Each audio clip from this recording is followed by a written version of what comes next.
our own itch. In that time, we gained Islamic qualifications, sat our financial advisor exams, qualified as corporate lawyers, got married, and had kids. Today, only through the grace of God, IFG is one of the most prominent Islamic investing websites globally, with its own suite of financial tools and investment products. Over this journey, we've had the privilege of interacting with thousands of Muslims also on the same path as us.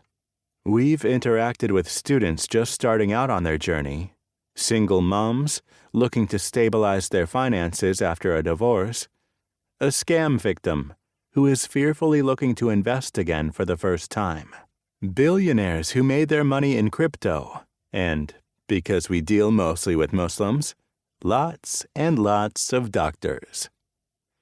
Despite a variety of these backgrounds, these individuals actually had a lot in common when it came to the challenges they were facing in their investment journeys. These challenges were: 1. Wondering what is halal or haram in the investment world, from the most basic products to the most complex. 2.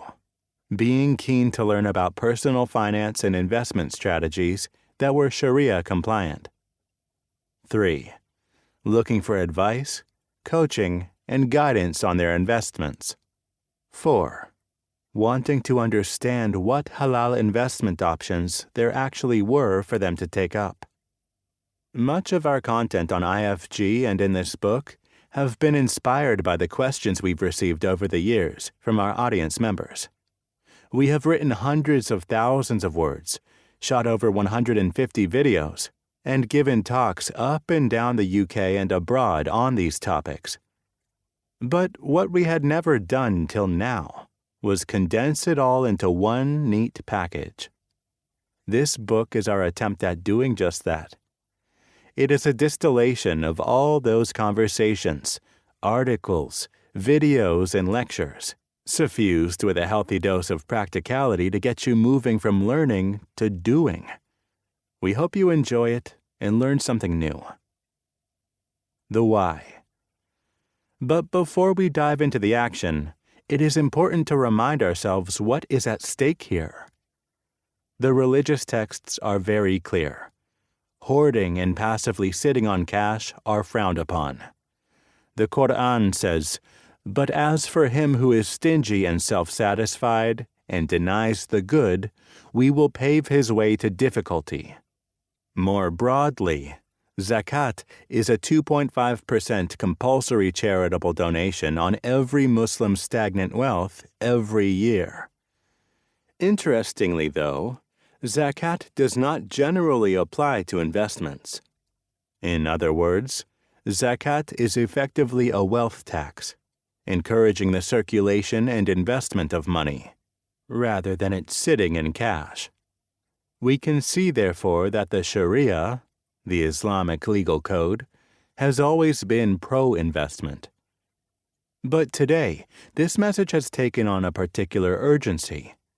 According to an annual report on global wealth by Credit Suisse, the global average net worth at the end of 2021 was $87,489, a staggering 12.7% increase from 2020, and the fastest annual rate of growth ever recorded.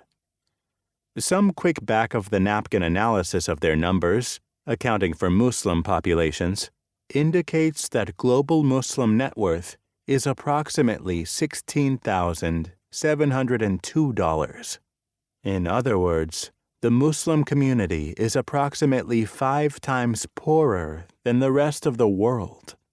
With the exception of some of the smaller Gulf states, much of the Muslim-majority country belt, stretching across North Africa and across the Middle East and subcontinent, has wealth in the lowest 2 bands. This puts the task ahead of the Muslim community in a rather different light. We must look after our wealth, not just for ourselves, but the greater good. This is particularly so for the most affluent Muslims. The top 13% of the population owns 85.9% of global wealth.